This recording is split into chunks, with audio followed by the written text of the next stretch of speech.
Salam alaikum, Azul Filaoun. Bonsoir.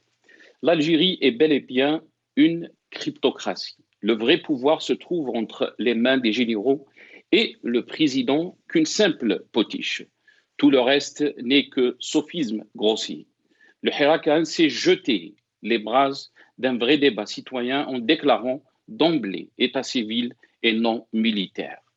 La dernière revue militaire Al-Jaish, juillet 2021, dresse un bilan qui contredit la réalité, un contraste où est difficile de démêler le vrai de l'imaginaire. Une fantasmagorie qui laisse pour moi perplexe.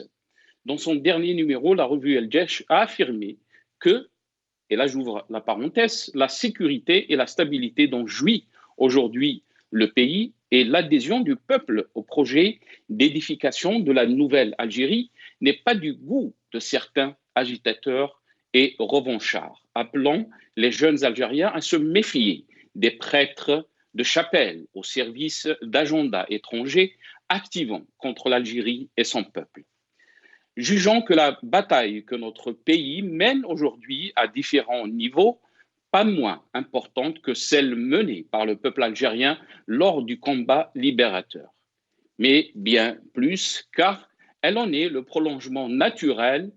La revue a estimé que tout comme les jeunes d'hier avaient théorisé, planifié et alimenté la révolution libératrice. La nouvelle Algérie s'appuie sur la jeunesse. Celle-ci a-t-elle poursuivi, est appelée à investir dans divers domaines, à exploiter ses compétences au service du développement de la patrie et de son unité, d'autant que le nouveau Parlement compte en son sein de jeunes énergies qui portent en elles tous les espoirs et les aspirations de la jeunesse.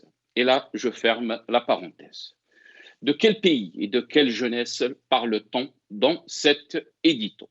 C'est la question.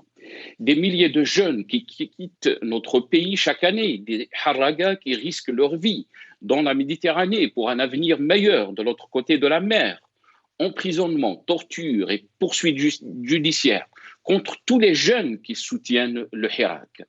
Pour faire des versions, on crée un climat de peur. Il va jusqu'à créer de toutes pièces des menaces fictives, dangers extérieurs, intérieurs, attentats terroristes éminents, etc. L'engagement des armées envers leur nation que la dignité d'un peuple à vivre libre et indépendant. Cette symbiotique ne s'accomplit que si, et seulement si, les fondamentaux de la nation sont acceptés et respectés par chacune des deux parties, c'est-à-dire si la loi fondamentale est le résultat d'un suffrage universel adopté par l'ensemble des composantes de la société et que ces garants ne se transforment en force politique puissante et incontournable à l'accession et au maintien au pouvoir. La sécurité nationale, qui par essence globale et systémique dépasse le cadre strict de la défense, a besoin d'une symbiose entre le peuple et ses gouvernants. Elle a besoin d'un débat permanent et de veille sur les capacités du pays à anticiper, s'adapter et réagir en temps réel aux différentes menaces ou dysfonctionnements, quelle que soit leur nature. L'armée ne constitue que l'un des instruments de renforcement de la sécurité. La diplomatie, les politiques socio-économiques et les divers outils de médiation peuvent influer sur les moteurs de tension et des différends. Le pays tout entier est dans une situation critique et dans tous les domaines. À la crise politique aiguë que votre répression ne parviendra jamais à annihiler, aux crises sanitaires, économiques, financières et surtout la crise de confiance envers à la fois les institutions et ceux qui sont censés les incarner, le peuple dit unanimement non. Votre politique est un danger pour la cohésion nationale. Un contrat national nouveau suite au bilan de gestion chaotique du pays et des revendications récurrentes du peuple serait le projet d'une Algérie nouvelle où le pouvoir émanerait du peuple. Ces considérations commandent l'émergence d'une gouvernance qui reçoit ses pouvoirs directement des mains des gouvernés. Les gouvernements légitimes sont par essence plus stables parce qu'ils disposent d'un soutien relativement plus large et donc plus important de la société pour faire face aux problèmes internes, s'adapter aux changements et juguler les conflits qui touchent le bien-être des individus et de la collectivité. Seuls des rapports globaux avec un nouvel paradigme, une nouvelle signification, associant l'ensemble des partenaires, seront capables de renforcer à la fois la sécurité et la démocratie. La gouvernance dans la paix ne passera pas que par la contrainte. Elle passera aussi et avant tout par la construction d'un espoir au sein de la population, d'une confiance en l'avenir. Cet espoir est concomitant à la nécessité d'un gain en légitimité du système politique, dont la crédibilité a été mise à rude épreuve.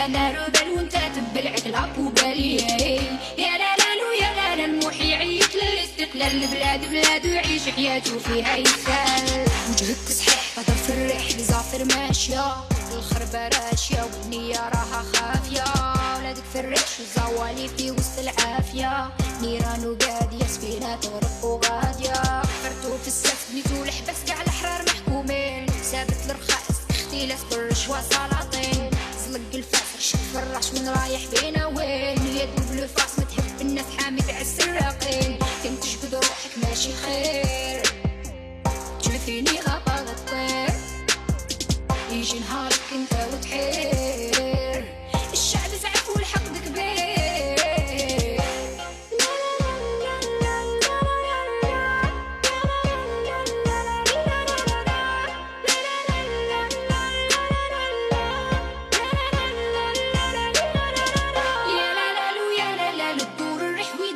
انا ربل وانت تبلع كلاب وبالي يا لا لا لو يا لا لا المحي يعيط للاستقلال البلاد بلاد ويعيش حياته فيها يسال يا لا لا لو يا لا لا الدور الرح ويدور الحال انا ربل وانت تبلع كلاب وبالي يا لا لا لو يا لا لا المحي يعيط للاستقلال البلاد بلاد ويعيش حياته فيها يسال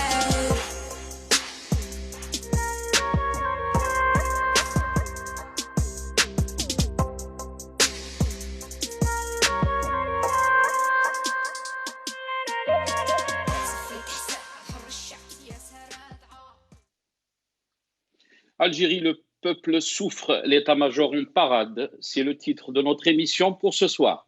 Et pour en parler, j'ai le plaisir d'accueillir dans cette émission M. Mohamed Khelfaoui, qui est analyste sécuritaire, qui sera avec nous depuis Alger.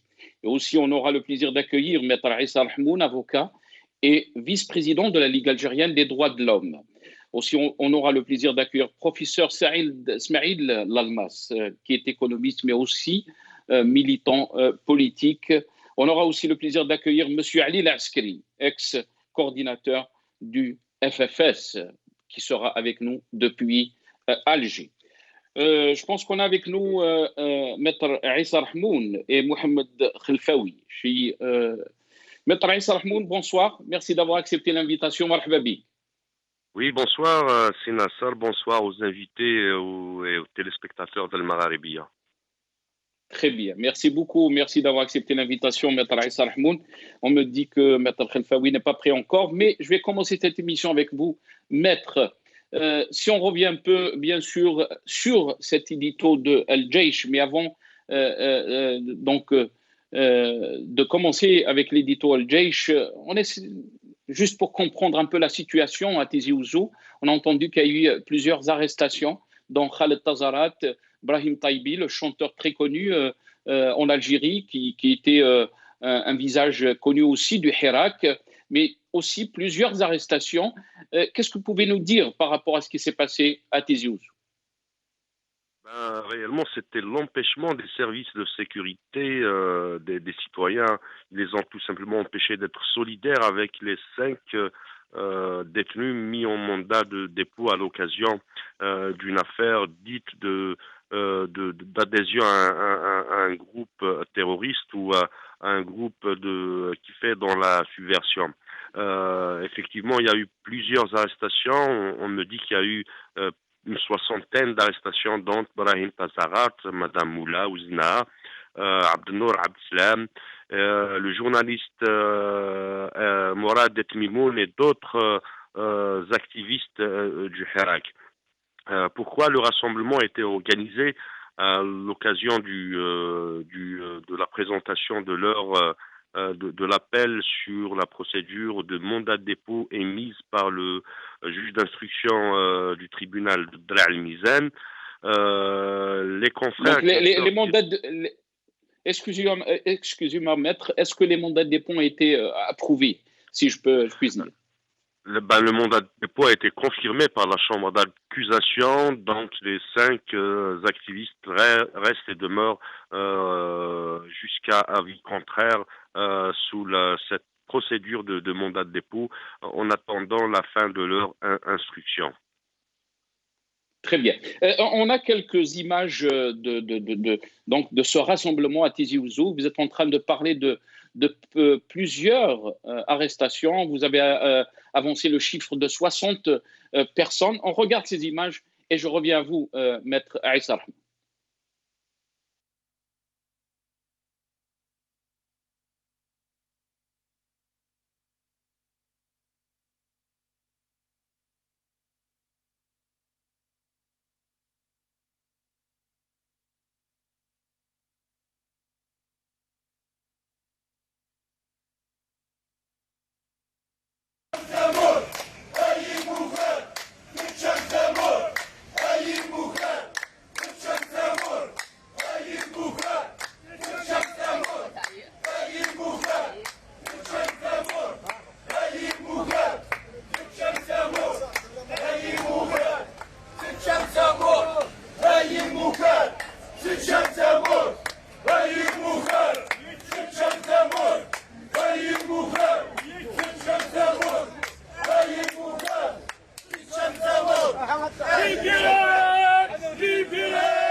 On a vu ces images, des slogans, donc vous avez mangé le pays. On peut donc comprendre à travers ces slogans, vous avez mangé le pays, les voleurs, entre guillemets. Aïssa Rahmoun, Maître Aïssa Rahmoun, donc vous avez avancé 60 personnes qui ont été interpellées. Tout à fait, une soixantaine de personnes ont été interpellées, mais les informations qui nous arrivent, c'est qu'en fin de journée, actuellement, ils commencent à libérer ceux qui ont assisté à ce rassemblement de solidarité et de soutien aux 5 détenus. Très bien. Restez avec nous, Maître Aïssa Rahmoun. Je vais revenir à vous par rapport à ce dossier, mais aussi par rapport à d'autres questions qui concerne notre émission pour ce soir. Et j'ai le plaisir d'accueillir M. Mohamed Khelfaoui, qui est analyste sécuritaire, qui est avec nous via Skype depuis Alger. M. Mohamed Khelfaoui, bonsoir. Merci d'avoir accepté l'invitation. Marhaba bik. Bonsoir à vous et à nos amis qui participent et à ceux qui nous suivent pour cette émission. Si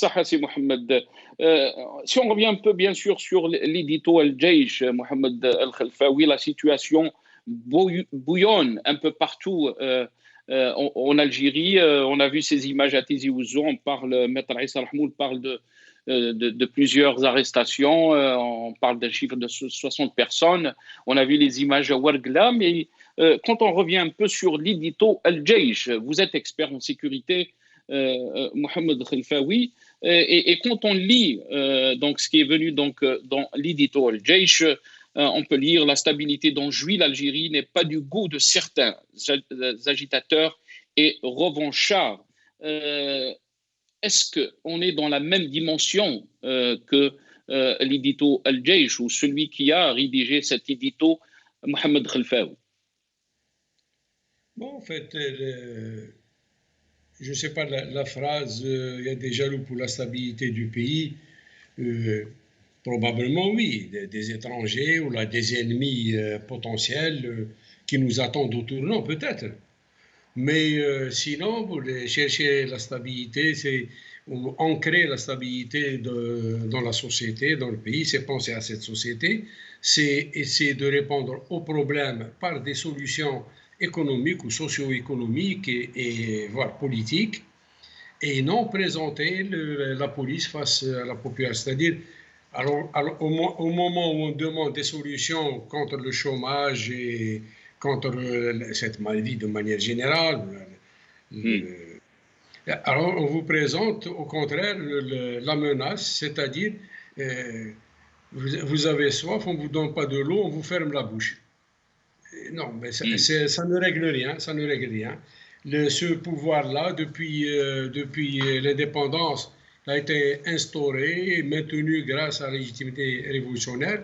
Cette légitimité qui a permis quand même, qui a donné un destin inattendu pour beaucoup de personnes, pour beaucoup de ses promoteurs. Et cette légitimité-là devait nous amener vers une stabilité, vers une aisance, vers une entente. Voilà qu'elle s'est évanouie en laissant derrière elle le chômage, le harga, le régionalisme, tout est séparé, tout est là. Alors, prenons les problèmes comme ils sont.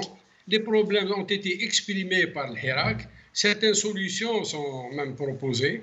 Allons-y vers ça et prenons le taureau par ses cornes et étudions la chose. Et puis l'Algérie appartient à tout le monde, elle n'appartient pas à un clan ou à une personne ou à des individus quelconques. Non, elle appartient à tout le monde.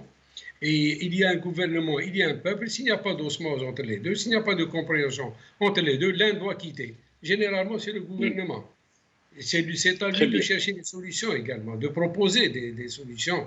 Mais est-ce que Mohamed Khelfaoui, est-ce que le problème est une question de gouvernement ou le problème en Algérie est beaucoup plus profond? Parce qu'on parle des vrais détenteurs du pouvoir. On parle, souvent les Algériens parlent de Daoula Madaniya Machi Askariya. C'est très clair, ça a été très clair pendant le début de Hirak, et que l'état-major pour les Algériens est devenu un vrai blocage pour notre pays. Oui, en fait, Daoula Madaniya, les Askariya ou Gherha, je l'ai dit, je le répète, on apprend à ça, à libérer l'Algérie, etc. Le mouvement populaire, il demande à libérer le système politique des carcans disons, de la gouvernance politique, la libérer des carcans d'un système qui a duré depuis maintenant 58-59 ans. C'est ça, c'est-à-dire transformer ce système, passant à autre chose, passant à un état de droit en termes clairs. On est à un état de droit et beaucoup de problèmes vont se résoudre ou alors vont perdre de leur acuité. Donc le problème est de fond, le problème est une question aussi très, très répétée de légitimité. En effet, ce n'est pas une question de gouvernement ni de président, mais voici que le pouvoir, depuis l'indépendance, lorsqu'il y a des crises, au lieu d'apporter la solution réelle, il vous change de président. Voilà, on va vous changer un président. C'est ça la solution. Et on change de président, on tombe sur les mêmes crises, elles sont cycliques, répétitives, à l'envi. À chaque fois, on change de président et on pense avoir non. Là, on a retardé la solution depuis 58 ans. Je crois qu'il est grand temps maintenant de penser très sérieusement à la question, comprendre ce peuple, qui comprend sa situation, qui a entériné tout ce qui est unité nationale, sécurité nationale. Et la sécurité nationale, d'ailleurs, ne peut que gagner dans ça. Elle ne peut que je vous écoute, Si Mohamed. Si on passe à ça, et si on va montrer la sincérité du pouvoir à répondre aux doléances du peuple, et donc la confiance va pouvoir se rétablir. Et de même, le peuple, quand vous avez un état de droit, et le peuple est protégé par sa justice, le peuple, le citoyen, je dirais, est protégé, l'investisseur est protégé, mais voilà, ça n'arrange pas tout le monde apparemment, et en particulier les systèmes mafieux, les gens qui se sont habitués à vivre dans les eaux troubles. Et ça les arrange, ces petits entrepreneurs ou autres. Ces petits entrepreneurs ou autres, pardon, le téléphone a déclenché, donc j'ai arrêté. Donc, au lieu de penser à ça, de faire face à la problématique essentielle qui se pose depuis très longtemps, et chaque génération l'a posée dans son contexte. Chaque génération a eu les réponses qu'elle a eues, mais voilà qui continue à se poser parce qu'on n'est pas allé vers la solution réelle, courageuse, qui va faire de l'État algérien l'État national tel que prôné par la déclaration, par l'acte fondateur de la guerre de libération. Et ceci ne peut passer que par un État de droit. Très bien. Si on revient un peu à ce qui a été écrit dans cet édito, Mohamed Khelfaoui, vous avez parlé de la légitimité, de la confiance aussi par rapport aux gouvernés, aux gouvernants. Si on lit un passage, on se demande vraiment dans quelle planète vit cette personne qui a rédigé donc cet édito, mais aussi les gens qui sont derrière lui. On peut dire par exemple aujourd'hui que notre pays mène aujourd'hui à différents niveaux, pas moins importantes que celles menées par le peuple algérien lors du combat libérateur, mais bien plus car elle en est le prolongement naturel. La revue a estimé que tout comme les jeunes d'hier avaient théorisé, planifié, alimenté la révolution libératrice, la nouvelle Algérie s'appuie sur la jeunesse. Celle-ci, a-t-elle poursuivi, est appelée à investir dans divers domaines, à exploiter ses compétences au service du développement de la patrie et de son unité, d'autant que le nouveau Parlement compte en son sein des jeunes énergies qui portent en elles tous les espoirs et les aspirations de la jeunesse. Quand on lit des passages comme ça, si Mohamed Khelfaoui, on se dit vraiment, on se fout des Algériens, Pourquoi ce langage, alors qu'on sait très bien que les dernières élections, 80% des Algériens ont boycotté ces élections et n'ont pas participé parce que les Algériens n'y croient plus à des élections, n'y croient plus à ce système politique. Ils demandent la rupture avec les pratiques depuis 62. Pourquoi écrit-on, si on peut dire, des mensonges? Ils sont dans leur cohérence. Je ne sais pas la personne qui a écrit ça, mais ça me renvoie vers le discours du président de la République lorsqu'il dit que le taux ne l'intéresse pas. Ce qui l'intéresse, ce sont ceux qui sortent des urnes, quel que soit le taux. En fait, s'il y a vraiment une minorité, telle que nous l'avons vu, telle qu'ils l'ont déclaré, s'il y a vraiment une minorité, et avec un taux très faible, donc pas de légitimité, ça veut dire que les gens qui sortent du pouvoir, ils sont représentatifs du pouvoir et pas du peuple. Ils les acceptent comme tels, avec un minimum de je sais quoi. Ils sont pour certains choisis. Et pour moi, ce sont des gens représentants du peuple. Nous savons que même pour toute évolution, tout changement, les gens qui s'y opposent, c'est une certaine élite clientèle du pouvoir, qui est tout le temps avec le pouvoir, et certains véreux, certains mafieux, qui, eux, ne veulent pas d'un état de droit, ne veulent pas que les choses se fassent dans la transparence. Et ce sont eux qui, grâce à l'injustice, grâce à cette injustice, malheureusement je dis grâce à cette injustice, donc il y a la corruption comme corollaire, et les gens, voilà, ils font ce qu'ils veulent de ce pays, de notre pays. Et normalement, quand même, il y a dans le pouvoir des gens qui dirigent, des gens qui sont responsables. Voici, nous vous faisons parvenir l'information. Ouvrez les antennes, ouvrez la télé, les médias à tout le monde et vous allez apprendre, vous allez entendre, vous allez apprendre. Que celui qui dise des bêtises ou qui accuse sans preuve, bon, là, il y a une justice. Mais sinon, vous allez l'entendre, vous allez voir et vous pouvez agir en connaissance de cause. Et vous serez soutenu dans votre action. Et je le répète, la sécurité nationale ne peut être que plus aisée, au contraire plus stable, certainement rien ne perturbera la stabilité nationale. Certainement. Très bien. Restez avec nous, Mohamed Khelfaoui. Restez avec nous. Je vais revenir à vous. Maître Issa Rahmoun, sur cet édito de l'Jaish qui nous dit qu'il y a des pays qui nous envient, qui envient l'Algérie par rapport à sa stabilité et que dont jouit l'Algérie n'est pas du goût de certains agitateurs et revanchards. On se dit vraiment dans quel monde ils vivent, ces gens-là. Quand on voit la colère qu'il y a dans la rue, on a vu ce qui s'est passé par exemple avec les incendies à Khenchela. Il y a eu 2 ministres qui se sont déplacés sur place et on a vu la colère des habitants de Khenchela. سرقتوا البلاد يا سراقين, des slogans du Hirak. On a vu ce qui s'est passé à Ouargla. Pourquoi ces pays nous envient alors qu'on parle d'une situation qui est chrysogène à tous les domaines? Vous savez, le propre d'un régime dictatorial et sa nature, c'est de refuser d'accuser la population à la fois.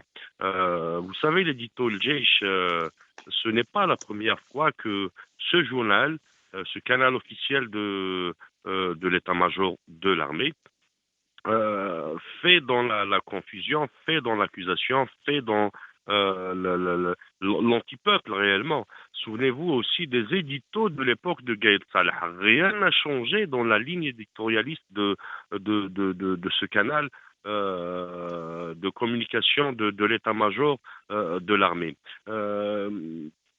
Pourquoi les autres pays vont envier le régime algérien ou l'Algérie par rapport à son développement, par rapport à son avancée économique? Est-ce que c'est un pays émergent? Est-ce que c'est un pays qui est très fort diplomatiquement? Est-ce que c'est un pays qui est émancipé démocratiquement? Est-ce qu'on est dans un état de droit?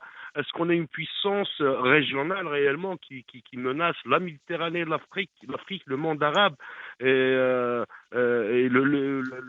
les calculs des autres pays hégémoniques? La réponse est tout bêtement non. On est devenu la risée du monde, oui. Pas les Algériens, mais le régime algérien. On est devenu la risée du monde. En termes de fonctionnement, en termes d'organisation, en termes... Écoutez, la dilapidation, quand on est classé sur tous les rapports qui sont liés à la liberté de la presse, qui sont liés à la liberté d'association, d'organisation, qui sont liés toutes ces organisations think tank qui étudient les avancées économiques de chaque pays, sur tous les domaines. À la belle qu'on est classé au bas du tableau. On est classé parmi les derniers pays au monde dans tous les domaines pratiquement. Cela n'est pas dû au peuple algérien. Réellement, le peuple algérien est un peuple généreux, c'est un peuple travailleur, c'est un peuple qui veut vivre dans un état de droit, dans un état démocratique. Le seul qui empêche le peuple pour s'émanciper, c'est le régime algérien. Dès lors, l'édito El Jaish ne m'étonne pas quand on revient en arrière. Et on va lire les autres éditos pratiquement depuis le début du Hirak et le règne de Gaïd Salah. C'est pratiquement la même chose. Il ne faut pas s'étonner de ces éditos. Mais quand on dresse une situation, on parle de la jeunesse algérienne, alors qu'on sait très bien que cette jeunesse a été jetée en prison, torturée des fois, juste parce qu'ils étaient dans des marches demandant donc un état de droit. Quand on dresse un bilan qui contraste avec la situation, est-ce que ce n'est pas aggraver encore la crise quand on parle d'une jeunesse, par exemple, qui est appelé à investir dans divers domaines, à exploiter ses compétences au service du développement de la patrie et de son unité, d'autant que le nouveau Parlement, on parle du nouveau Parlement, compte en son sein de jeunes énergies qui portent en elles tous les espoirs et les aspirations de la jeunesse. C'est dire, sénateur, c'est dire que la jeunesse ne peut pas, qu'il n'y a pas une partie de jeunesse qui peut être inféodée, qui est inféodée au régime en place. Non, ça c'est vraiment se voiler la face, c'est un faux débat. Il faut recentrer les débats autour de deux choses principalement. Un, ce qui se passe au Sud en ce moment en termes de manifestations socio-économiques, des jeunes qui, de l'isolement, de l'appauvrissement, de la paupérisation, qui n'ont pas accès ni au logement, ni au travail, ni à une vie décente, ni à une dignité au Sud, et dire que cette partie de l'Algérie est la partie la plus riche en termes de ressources naturelles, en termes de ressources minières et énergétiques. Un, c'est le premier point. Deux, quand ils évoquent la jeunesse qui a investi le Parlement, c'est dire que réellement, le régime est en train réellement de placer une autre clientèle sociale dans les institutions de l'État. Ils oublient aujourd'hui que ces manifestations au Sud, c'est les mêmes problèmes que vivent les Algériens du Sud, sont vécus au nord du pays. Au nord du pays aussi, il y a le problème du chômage, il y a les problèmes d'accès au logement, il y a les problèmes d'accès à l'administration, il y a des problèmes d'accès à la justice. Il y a beaucoup de problèmes qui existent, c'est les mêmes problèmes qui existent au nord et qui existent au sud réellement. Donc, ils ne vont pas nous faire focaliser sur des aspects socio-économiques qui sont des revendications légitimes, mais au fond qui sont aussi une manifestation d'un ras-le-bol politique, d'un ras-le-bol social qu'on doit traduire en message politique de cette jeunesse du Sud qui font partie de cette Algérie. À la belle déjà dans l'imaginaire de l'Algérien, quand on sépare l'Algérien du Nord de l'Algérien du Sud, on prépare le peuple algérien à une éventuelle division. Ce régime est dangereux, c'est lui qui divise les Algériens. Et la politique du tout sécuritaire, à la belle face à un problème politique, il faut des règlements de conflits, des solutions politique idoine à une telle revendication et objectif du peuple, et objectif au pluriel du peuple algérien.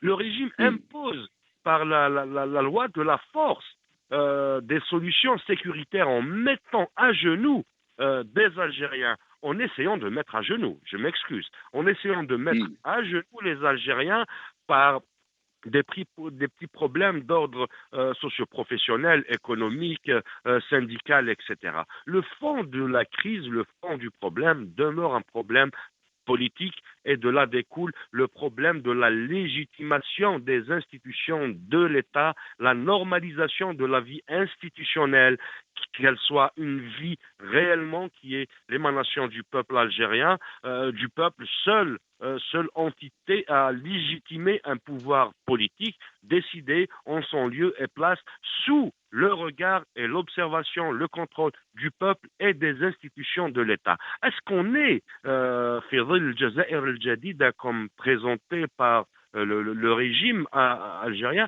est-ce qu'on est dans ce cas de figure? Souvenez-vous des promesses faites au lendemain de la révolution, entre guillemets, arabe, des promesses faites par l'ex-président Abdelaziz Bouteflika, qui était victime, rappelons, d'un coup d'État de l'armée. Les 5 lois qui ont été amendées et revues, les 5 lois cadres qui organisent la vie politique et sociale des Algériens, est-ce qu'on a avancé dans tout ça? Donc ça reste des promesses, ça reste un mirage pour les Algériens auxquels ils ont répondu par la force de l'argument, de la conviction durant 3 joutes électorales qui sont l'élection présidentielle, le référendum sur la Constitution et les législatives, qui a un fossé énorme qui sépare le peuple du pouvoir politique algérien.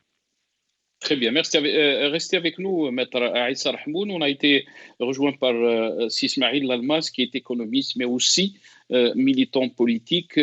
D'abord, marhaba bik, Si Ismail, on est très content de vous avoir dans cette émission, de vous retrouver encore une fois. Alhamdulillah, je suis content aussi que vous êtes rétabli de ce virus. Marhaba bik.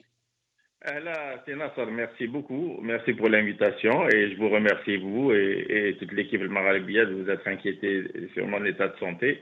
Barakallahu fikoum. Je profite aussi de l'occasion pour saluer toutes les personnes, toutes celles et ceux qui m'ont contacté et m'ont envoyé des messages de soutien et beaucoup de sympathie, beaucoup d'amour à travers beaucoup de messages.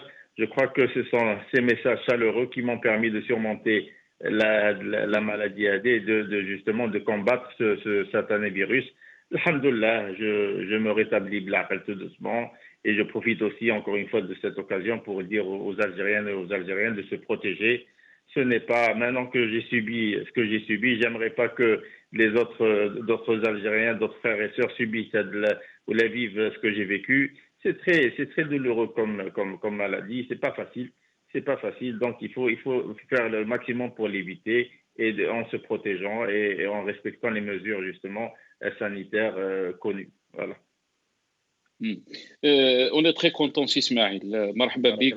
Merci. Très content de vous avoir rencontré. Si Ismail Almas, si on revient un peu sur la situation que traverse notre pays, bien sûr compliquée par la situation politique, mais aussi un malaise social. On l'a vu à Ouargla, on l'a vu dans le sud, qui peut être très explosif pour notre pays. Mais malheureusement, on voit ce qui a été écrit dans l'édito Al-Jaish, qui est totalement en contraste avec la situation. Comment vous voyez-vous cette situation, Ismail Almas, surtout que vous étiez absent, ça fait longtemps, on ne vous a pas entendu. Comment vous voyez cette situation, Ismail Almas? Vous savez, ma maladie, depuis début juin, m'a éloigné un peu de l'actualité, etc. Quand on est malade, on s'occupe surtout de sa santé et de sortir de cette impasse. Mais cela dit, j'ai pu quand même suivre certaines actualités, notamment l'édito d'Al-Jaish. Oui, bon, c'est un classique. Ce sont des messages très classique qu'on a déjà vu, on a déjà croisé, on a déjà connu. À chaque fois, on nous sort les histoires calmes. Les gens sont jaloux de notre stabilité, la main de l'étranger. Alors que Kemakot, comme vous avez bien dit que c'est un édito complètement en déconnexion avec la réalité du pays, avec la réalité de ce que vit l'Algérien, le citoyen algérien. Moi, j'ai toujours dit que c'est un système qui est en déphasage avec la réalité et qui ne peut pas changer pour la simple raison qu'il n'a pas d'option de changement. C'est-à-dire que c'est un système qui a été conçu depuis 62 ou peut-être avant et qui n'a pas pensé à mettre en place des options qui allaient lui permettre dans le futur de s'adapter avec la réalité de l'époque ou là d'apporter les changements nécessaires pour essayer de s'acclimater avec le monde actuel. Et il s'avère qu'encore, on est dans le même cas de figure. L'édito montre bien que le régime, premièrement, il n'est pas prêt à aller vers le changement à travers la colonne vertébrale de ce régime qui est bien sûr l'institution militaire. Et bien sûr, on est encore dans ces messages qui sont en déphasage avec la réalité. Le citoyen aujourd'hui souffre énormément. On a vu les revendications, etc., nos frères et sœurs de Ouargla et du sud. Une région complètement marginalisée, mais bien sûr, je rappelle aussi qu'il n'y a pas que le Sud qui est marginalisé, c'est toute l'Algérie qui est marginalisée pour la simple raison que c'est un pays qui est géré sans les citoyens intérieurs, sans son peuple. L'Algérie est gérée sans les Algériens, ce qui fait que cette déconnexion avec les citoyens est une réalité et tout à fait naturelle parce que le pouvoir a toujours géré ce pays sans ses habitants, sans ses citoyens, ce qui fait qu'il ne connaît pas la réalité du terrain, le régime ne connaît pas la réalité du terrain, c'est une réalité. Et ce qui fait que même ce qui est encore plus grave, c'est que c'est cette réponse à le pouvoir. C'est-à-dire, on voit que c'est un pouvoir en panne d'idées qui n'a pas de solution pour justement répondre aux besoins des citoyens. Et cela dure depuis des années et des années. Je vous rappelle que vous êtes dans un pays où on a un problème d'eau. Après je viens de lire, enfin il y a quelques jours, j'ai lu sur un article qui date de 2016, où l'Algérie a investi 50 milliards de dollars pour sécuriser justement les citoyens en alimentation, en eau, etc. Aujourd'hui, après 50 milliards de dollars d'investissement dans l'hydraulique, etc., eh ben l'Algérien, quand il ouvre le robinet, il n'a pas d'eau. Hein? Je rappelle aussi que l'Algérien a perdu son emploi. Je parle de centaines de milliers d'Algériens. Et ça, si je me réfère uniquement sur les déclarations d'un ancien ministre, il a clairement dit qu'on a perdu 500 000 emplois rien que dans le domaine les travaux publics et le bâtiment. Et donc 500 000 emplois multipliés par 3, parce que quand on donne les chiffres officiels là-dedans, il faut toujours... il parle de déflation en termes de chiffres. Donc il faut toujours multiplier par 3. Et ça fait 150 000. 500 000 déjà, c'est effrayant comme chiffre. C'est effrayant. Et donc, est-ce que le pouvoir a pensé à ces gens-là? Quand on avait appelé au début de le Corona, on avait dit qu'il faudrait mettre un programme pour sécuriser les emplois, pour justement accompagner les entreprises à ne pas fermer, etc. Et oui, mais rien n'a été fait, contrairement à ce qui a été fait ailleurs, dans les pays qui se respectent. Et bien, chez nous, on a abandonné les citoyens, on a abandonné les entreprises, on a créé un chômage terrible, et plus les arrivants sur le marché de l'emploi, et qui va prendre en charge tout cela. Et ça, c'est la réalité du pays. Est-ce qu'ils ont parlé de ça sur les dits total quand ils parlent de la main étrangère, si on fait le diagnostic réel des 20 dernières années, qui a nui à l'Algérie finalement? Est-ce que ce sont les étrangers ou les Algériens qui ont le pouvoir?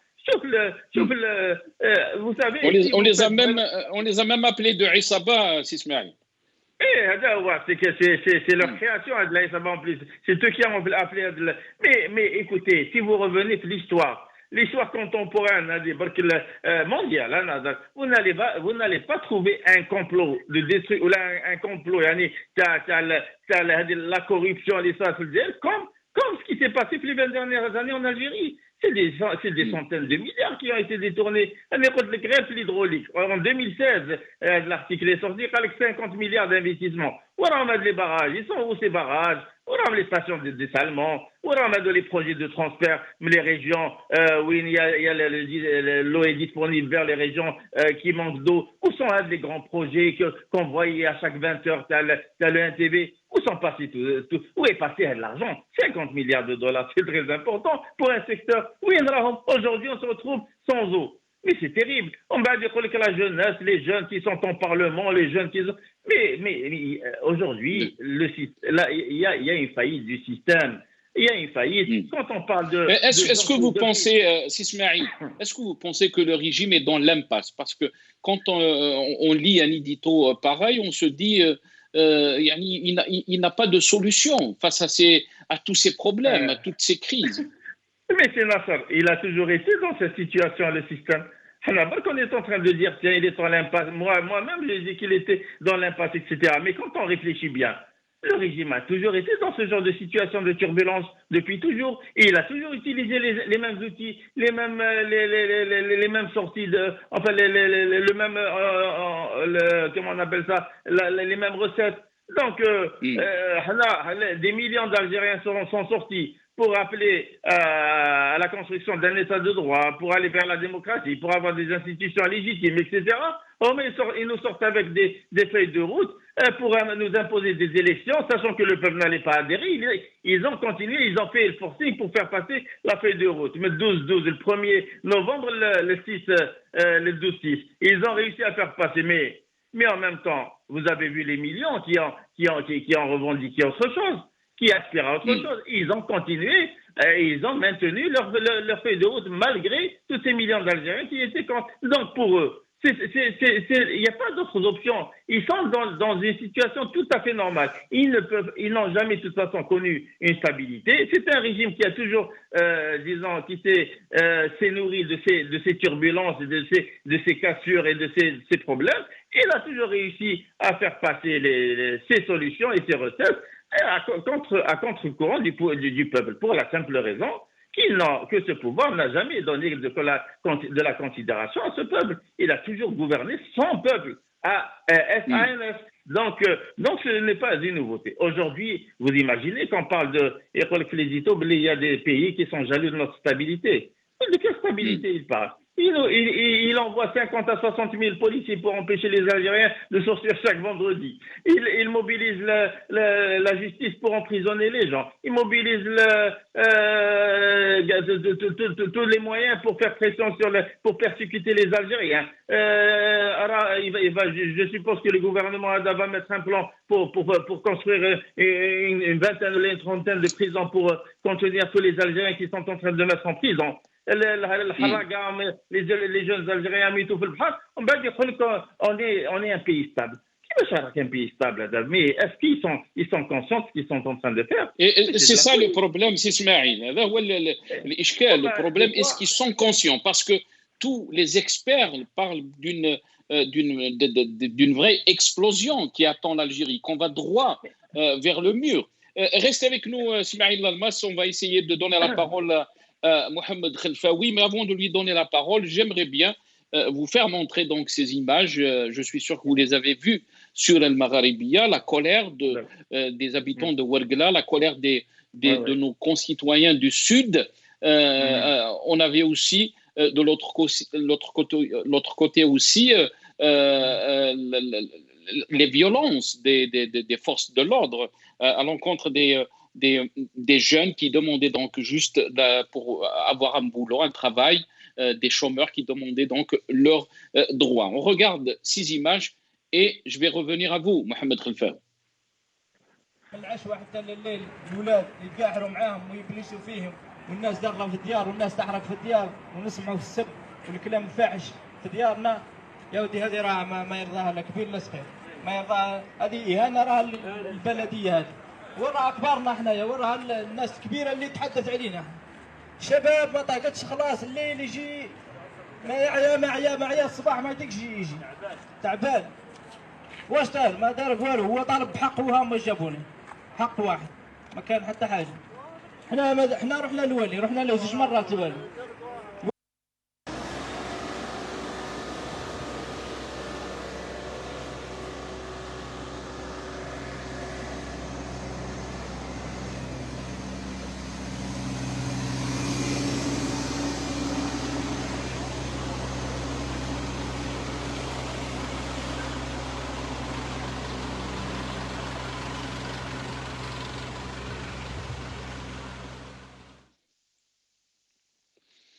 Donc, on a vu ces images. Mohamed Khelfaoui, on a vu ce qui s'est passé ces derniers jours à Ouargla, mais aussi dans d'autres villes. Al-Mni'a, des rassemblements, des manifestations contre l'injustice, contre le Hugara, contre aussi le chômage, une situation très difficile pour les habitants du Sud. Mais aussi, on a vu aussi les images des habitants de Khenchela. Les 2 ministres, comment ils ont été reçus. Est-ce que vous pensez ce qui se passe dans le Sud, vous êtes expert sécuritaire, est très dangereux pour la stabilité de notre pays?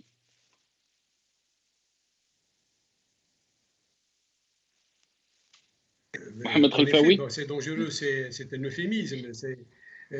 Toutefois, depuis toujours, l'expression populaire a été assez forte, claire, conséquente aussi. Malheureusement, chaque fois, c'est les mêmes réponses qu'on donne. En lieu et place de solutions économiques ou socio-économiques, on leur envoie les forces de l'ordre, comme si ce peuple-là est devenu un ensemble de malfrats. On a l'impression aussi que le système ne peut pas vivre sans ce type de crise, sans ce type de malaise, de manifestation. Parfois même, il pense qu'il peut perdurer parce qu'il dévie l'attention du citoyen vers ce qui se passe ici et là, peut-être même, je dirais, créer volontairement certaines pénuries, certaines choses. L'eau, par exemple, aujourd'hui, dans un temps passé, dans un passé, je ne dirais pas récent, mais il y a quelque temps, la crise de la pomme de terre, la crise de l'ail, la crise de l'oignon, etc. On a l'impression que le système ne peut durer, ne peut travailler, il ne peut se maintenir qu'en créant des crises. Alors que les choses sont beaucoup plus simples, beaucoup plus pratique, beaucoup plus cohérente par rapport au passé glorieux de notre pays. La LN a libéré, maintenant les gens au pouvoir doivent libérer également ces énergies de jeunes, doivent libérer le pays de ce carcan, comme je le disais tout à l'heure, d'un système, je ne dirais pas qu'il a vieilli, mais qui se régénère par ces hommes. Je ne sais pas, j'ai perdu le terme. C'est inouï. On voit les crises, on voit où on voit qu'on ne peut pas se développer de la sorte. Il n'y a qu'à voir, par exemple, le niveau scolaire de nos enfants, les niveaux universitaires, le classement de nos universités, le classement des autres institutions. Et, ma foi, normalement, c'est l'alerte générale pour essayer de voir, de comprendre et d'apporter des solutions. Le mouvement Hirak est venu pour dire ne craignez rien, l'unité nationale est acquise, nous en sommes garants. La stabilité du pays, personne ne pourra oser menacer cette stabilité. Alors, allons-y, et il nous restera le problème socio-économique, de développement, etc. Bon, on pourra se concentrer sur la chose. Nous avons les moyens humains, nous avons les moyens intellectuels, nous avons un potentiel économique que recèle notre sous-sol, des moyens très importants, un potentiel. Là, peut-être de ce potentiel, on fera des jaloux. Peut-être on fera des jaloux par le potentiel dont nous disposons. Le pays, l'Algérie est un grand pays. Il faut quand même de grands hommes, de grandes idées qui peuvent le faire avancer. Le peuple en a. Le peuple a des grandes idées. Le peuple ne demande qu'à supporter l'Algérie, qui me roule on dit pour compléter l'expression. Et voilà qu'il n'y a pas de répondant. Pourquoi on ne comprend pas. Pourquoi? La question est très importante. Oui. Vous avez parlé que l'Algérie est grande, Mohamed Khelfaoui. On a vu la réponse des habitants de Khenchela face à ces incendies, mais la question qui se sont posées, pourquoi ces ministres sont venus en retard? Et imaginons 59 ans après, avec donc la superficie de l'Algérie qui est un continent. On n'a même pas un Canadair, même pas واحد يعني واحد Canadair ما عندناش باش نطفوا به النار.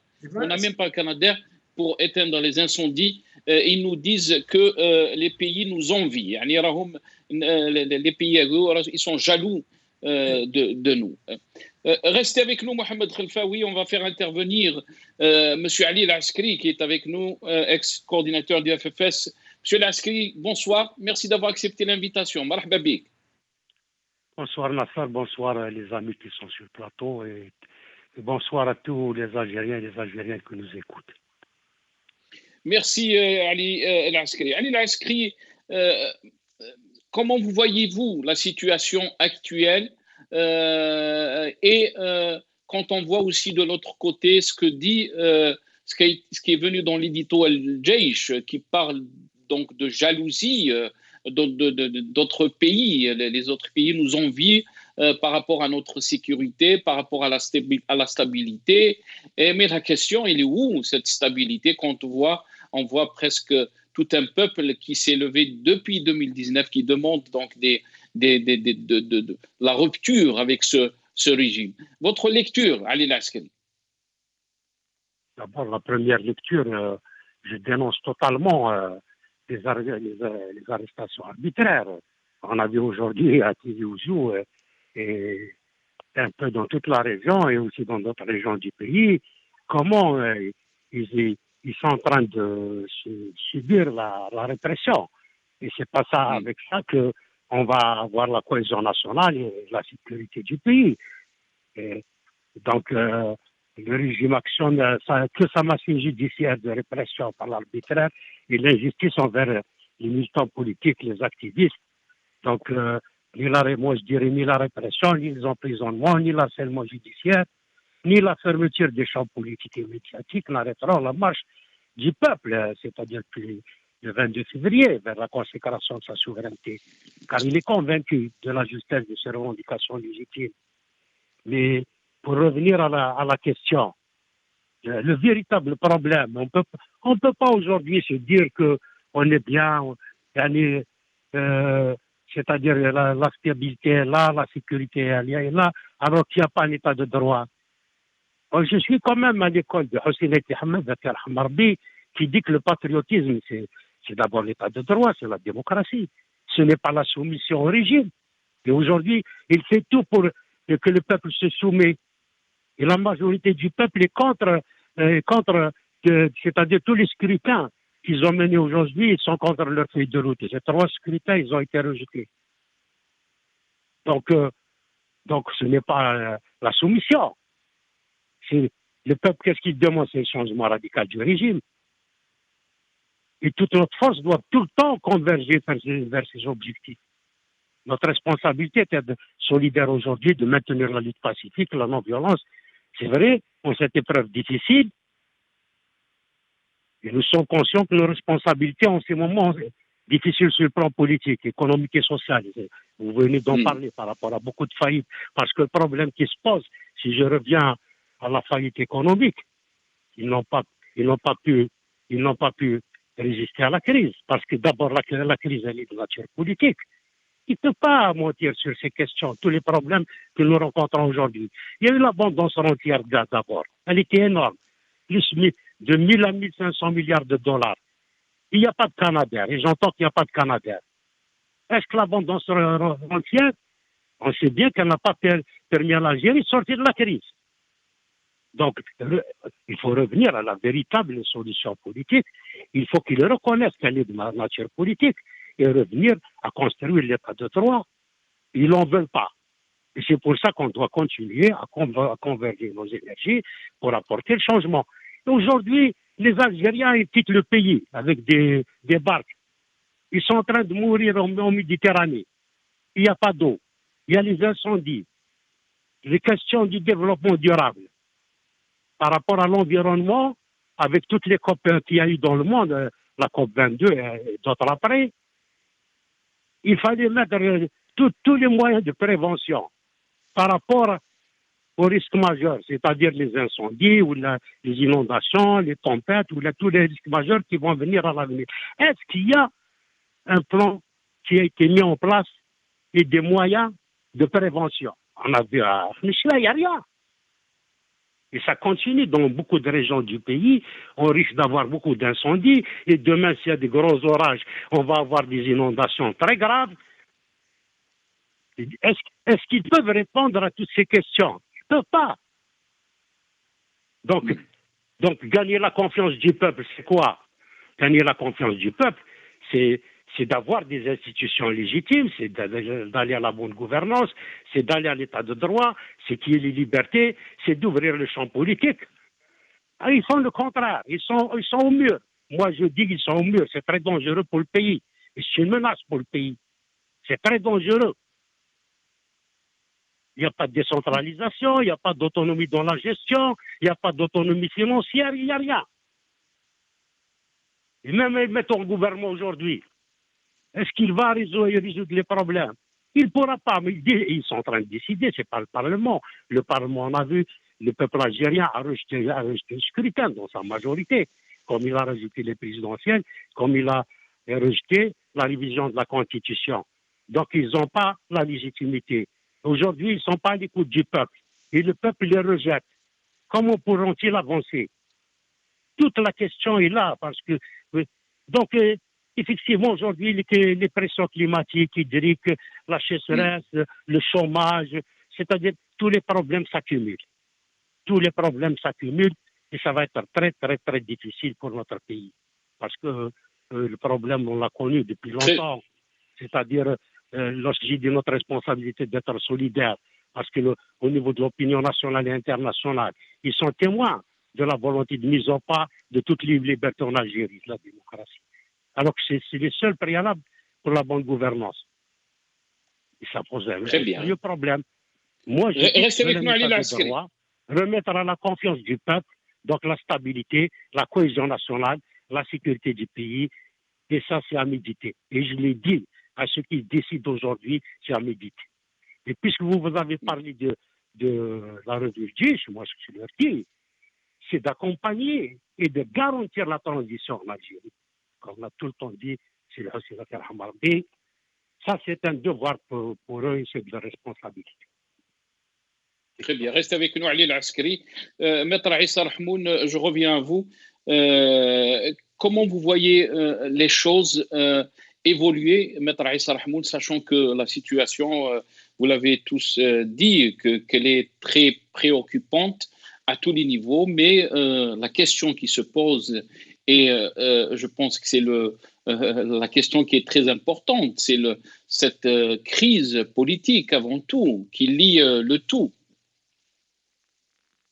On est en pleine crise politique. Allô? Oui, je vous écoute, Maître Issa. On est en pleine crise politique et la crise politique engendre en son sein plusieurs crises multidimensionnelles. Réellement, la question qui se pose, est-ce que les dirigeants, les teneurs du pouvoir réel en Algérie ont cet esprit patriotique, ont cet amour du pays, pensent à ces 45 millions d'Algériens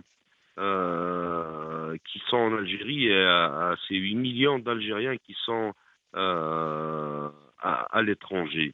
Est-ce qu'ils pensent à la notion et à l'esprit de novembre? Est-ce qu'ils pensent à l'histoire de ce pays? Est-ce qu'ils sont amoureux de ce pays? Est-ce qu'ils ont la foi de la construction de ce pays? C'est toutes ces questions existentielles qui se posent aujourd'hui au régime, seul responsable du chaos, donc parce qu'on est dans le chaos.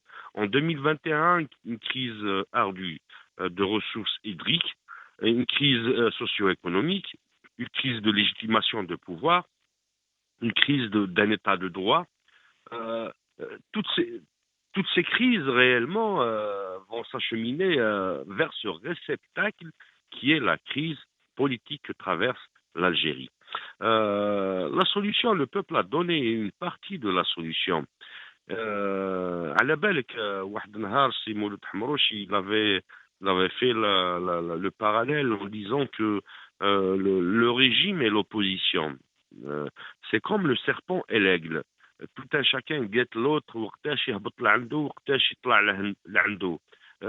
Il se crée. Mais réellement aujourd'hui le parallèle de ces Mouloud Hamrouch, c'est entre le peuple et le régime. Le régime a donné la clé d'une éventuelle sortie de crise. J'ai très bien écouté votre édito que j'apprécie, qui était très raisonnable, constructif. On parle de pacte national de sortie de crise. Le pacte national, c'est une question de clé. Je n'hésite pas à le dire à chaque station où j'ai eu la chance d'intervenir. On a une seule porte, mais deux clés, une porte à deux clés.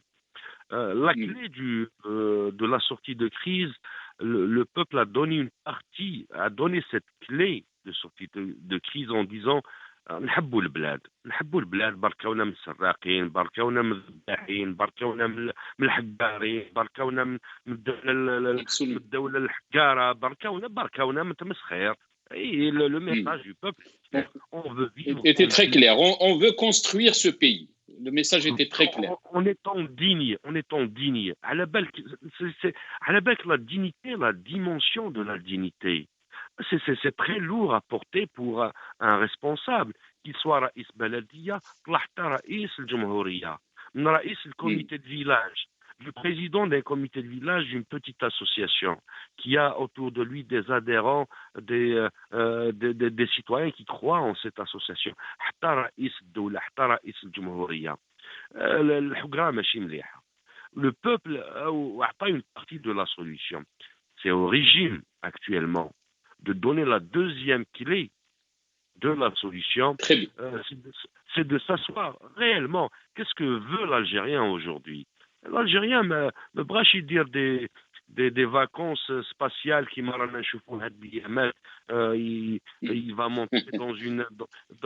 oui, des vacances spatiales. Absolument. Mars. Non, il veut juste avoir de l'eau dans son robinet et de quoi manger dans son assiette. Très rapidement, terminer, Maître Issa Rahmoun, parce qu'il ne me reste pas beaucoup de temps, je dois donner la parole aux autres Oui, invités. bien sûr. Allez-y. C'est basique, c'est ça. L'histoire d'eau, les autres pays ont évacué ce problème.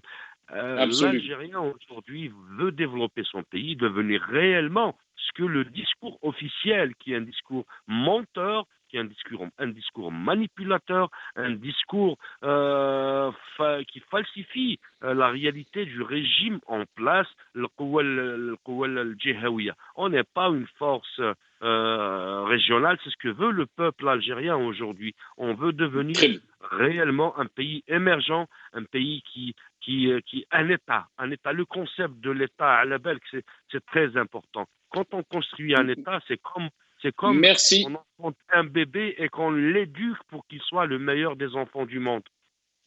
Merci, Maître Aïssa Rahmoud. Excusez-moi parce qu'il ne me reste pas beaucoup de temps. Je vais donner la parole à Smaïd Lalmas. Smaïd Lalmas, vous avez dit dans votre intervention que le régime, il est dans sa feuille de route, il est dans sa logique.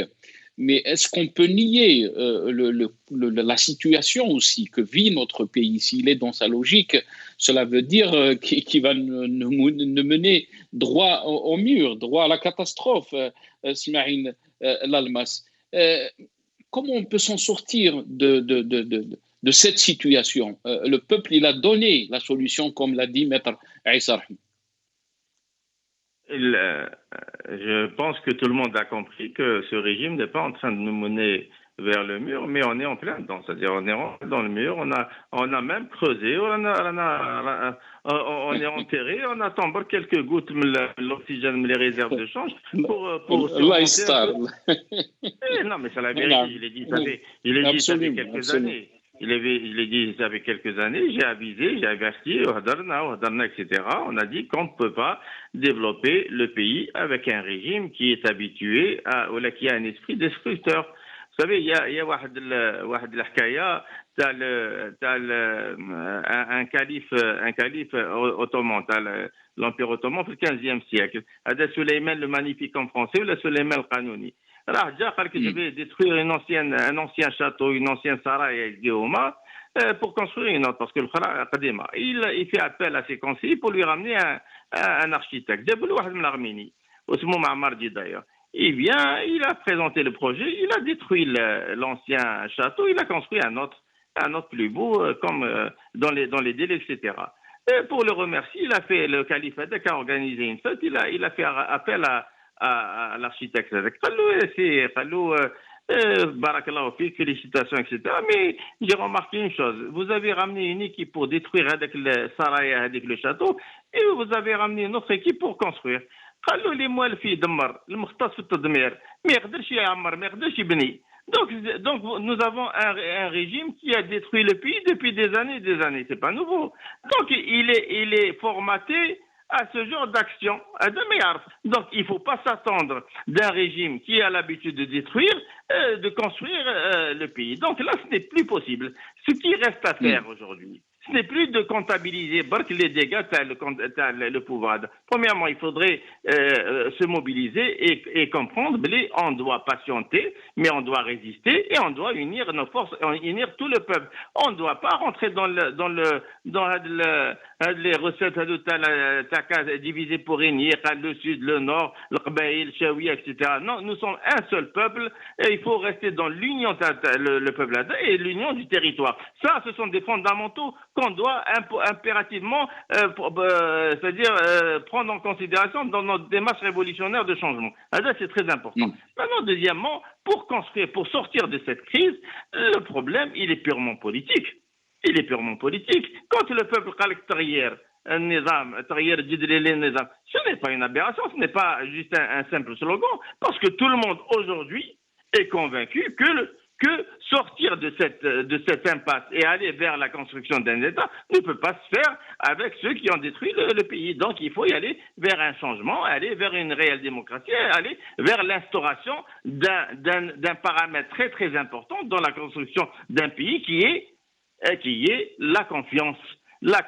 Aujourd'hui, Il n'y a plus de confiance. La confiance, comment qu'elle vient? Elle vient via le politique, c'est-à-dire en donnant la possibilité au peuple de construire leurs institutions légitimes, de participer dans la gestion de leur pays, et donner la possibilité au peuple d'être co-gérant dans le développement de leur pays, de participer dans le développement de ce pays. Mis à part cela, s'il n'y a pas la confiance, on n'aura pas la possibilité de faire participer le peuple autour d'un projet, parce que les citoyens ne vont pas faire confiance au régime et ne vont pas faire confiance au gouvernement et aux institutions. Et à partir de là, si le peuple est ignoré, il ne va pas participer au développement, à la construction de son pays. Qui va le faire? Eh bien, on va continuer, Agda, et c'est pour ça que parfois, qui est relobé le patriotisme, etc., eh bien, c'est réel. Aujourd'hui, il faut revenir à l'esprit patriotique. Si on veut sauver le pays, il faut y aller vers un esprit patriotique. Mais pour le moment, il y a des gens qui bloquent. Il y a des gens qui font l'impasse. Le système ADA ne veut pas aller vers le changement. En tous les cas, mais est-ce que, si Ismaïl Almas, est-ce que ce blocage peut durer? Vous êtes expert en économie, Ismaïl Almas. Est-ce que ce blocage peut durer, sachant que la situation économique, elle est au rouge, si on peut dire. Est-ce que ce blocage peut durer? Eh bien, écoutez, très souvent, on m'a posé la question, mais bien sûr qu'il peut durer. Il peut durer, mais nous avons vécu cela. Mais ce qu'il y a, c'est que le pouvoir a toujours des options, enfin, a toujours des scénarios pour justement détourner l'attention du peuple et le rediriger vers des scénarios catastrophes. On a vu ça pour les années 90, on a vu ça plusieurs fois. Donc, à défaut de solutions politiques, à défaut de solutions économiques, par exemple, et de solutions politiques, ils peuvent nous créer... Nous amener vers le problème sécuritaire. Eh bien oui, un problème sécuritaire et nous orienter vers d'autres pistes. Donc là, tout est possible. On ne veut pas y aller vers ça. C'est pour ça que aujourd'hui, je pense que même le pouvoir, le pouvoir a compris, il ne peut pas continuer comme ça. Et surtout qu'il faut vous rendre compte d'une chose, que l'Algérie est complètement isolée du monde. Qui cherche après nous, qui nous appelle, etc. On est complètement isolés. Tous les scandales qu'il y a eu ont rendu l'Algérie infréquentable. Ce qui fait que, et sachant que le développement d'un pays ne peut pas se faire uniquement sur les capacités de le pays. Et je vais aller loin. Il y a que l'Algérie a des potentiels. L'Algérie n'a rien du tout. L'Algérie n'a aucun potentiel. Le seul potentiel dont elle dispose, c'est la ressource humaine. Et la ressource humaine, elle est en train de l'isoler, l'écraser, la mettre en prison et terminer à le bras. Donc, où est le potentiel? Depuis 60 ans, on a le potentiel, on a les diamants, on fait avec la montagne, on a l'uranium, on fait avec la forêt, on a le sous-sol riche, je ne sais pas quoi. On peut même organiser des coupes du monde, on peut... Absolument. Mais avec le diamant, s'il reste la montagne et on l'exploite pas, on le traite pas, on l'exploite pas, mais ça reste de la terre. Si avec l'uranium, c'est rien du tout. Donc, si on parle d'un potentiel virtuel, justement, on veut passer on veut exploiter le potentiel virtuel, mais en le transformant en potentiel palpable, réel. Et pour cela, il faut des compétences. Pour cela, il faut miser sur les compétences algériennes. Pour cela, il faut faire appel à des partenaires étrangers. Pour cela, il faut ramener l'intelligence à la diaspora algérienne qui est à l'étranger. Donc, il faut y aller vers tout cela. Mais le compétent algérien de ma système, pour que l'étranger vienne travailler avec ce système, ou travailler avec l'Algérie, et pour que la diaspora revienne en Algérie pour aider le développement, il faudrait qu'il y ait le facteur confiance, il faudrait qu'il y ait des institutions légitimes, il faudrait qu'il y ait une direction légitime, et le président, les parlementaires, et ne pas la pointer du doigt et dire Ayadi Kharijia. Mais Ayadi al-Kharijia, c'est Nasser. Des fois, on se pose la question. Ayadi al-Kharijia, quand on nous parle de cela, on a l'impression que là, les personnes sont identifiées. Il y a que le spécialiste à les services de sécurité a ramené les Ayadi al-Kharijia ou les Mehbouch Diom al-Habs, il les recycle. Et c'est des gens qui sont domesticables. Ils sont au service du plus offrant. Eh bien, on n'a qu'à faire la même, les récupérer, leur donner, les intéresser, les récupérer, et ça s'arrête là. Donc, arrêtons de faire n'importe quoi. Et on n'est pas capable de... En tous les cas, on peut faire une remarque. Vous n'avez pas perdu de votre dynamique, Allah Barak, où je suis très content de vous avoir dans cette émission. Smaïl Almas, merci à vous. Il ne me reste pas beaucoup de temps. Je vais donner la parole à Mohamed Khelfaoui. Mohamed Khelfaoui, sur cette question qui a été mentionnée par Smaïl Almas, à défaut que le régime accepte d'aller vers un vrai changement, comme ça a été demandé par le peuple algérien, donc de trouver une vraie solution politique, il peut nous amener à un problème sécuritaire. Et là, beaucoup de questions par rapport, donc, après le retrait militaire de la France du Sahel, du Mali, quel rôle pour l'Algérie pensez-vous jouer dans par rapport à cette situation? Et ça peut impliquer aussi notre pays dans de vrais problèmes sécuritaires. Mohamed Khelfaoui, il ne me reste pas beaucoup de temps, très rapidement. Écoutez, lorsqu'on parle du pays, lorsqu'on parle de l'armée, de la situation sécuritaire, de l'état de la nation qui n'est pas brillant, au contraire, il faut être un peu sérieux et ne pas être nihiliste. Lorsqu'on dit qu'il y a des potentialités, apparemment les gens ne savent pas ce que ça veut dire un potentiel. Un potentiel, c'est une richesse cachée. Au besoin, on va l'utiliser. Et l'Algérie, alhamdoulilah, recèle le sous-sol algérien, recèle de ces richesses. Nous allons exploiter. ولكن سي محمد, comme il le dit, Ismaïl Almas, si ce potentiel, si cette richesse n'est pas exploitée, de quelle richesse, de quel potentiel il nous parle? Vous non plus, vous n'avez pas compris ce que c'est potentiel. Potentiel, c'est une masse de richesse. Je sais pas, on peut citer Aïe Haja. Flan a un potentiel, c'est une terre qui n'est pas au besoin, il va la mettre en valeur, etc. Et tant qu'il ne l'a pas mise, il n'en profite pas. Elle est cachée, elle est là, elle est là. Bon, dire qu'il faut aller l'exploiter, je le dirais moi aussi. Il faut aller exploiter ça. Comment? On n'a pas les données. Moi, je n'ai pas les données en tout cas. Je n'ai pas les données pour me permettre de... Mais il faut être un peu sérieux. Lorsqu'on parle de sécurité nationale, non. Écoutez, le Mali est une question à part. Le Mali, disons les pays frontaliers avec tous leurs problèmes. Certes, nous sommes entourés, je l'ai dit, ça fait 10 ans, d'une ceinture de feu. De la Libye en tournant vers le sud, Niger, Mali, Mauritanie, etc. Certes, c'est vrai, mais quelle est la question? Ce qui nous intéresse en ce moment, moi je dis, si je veux penser à mon pays, si je veux apporter au moins un point de vue qui pourrait peut-être être utile, c'est dire que l'armée nationale populaire pourrait élaguer certaines charges politiques qui l'impliquent à chaque instant à la place du gouvernement. Ce n'est pas l'armée qui est en faute s'il y a un chômage, c'est le gouvernement.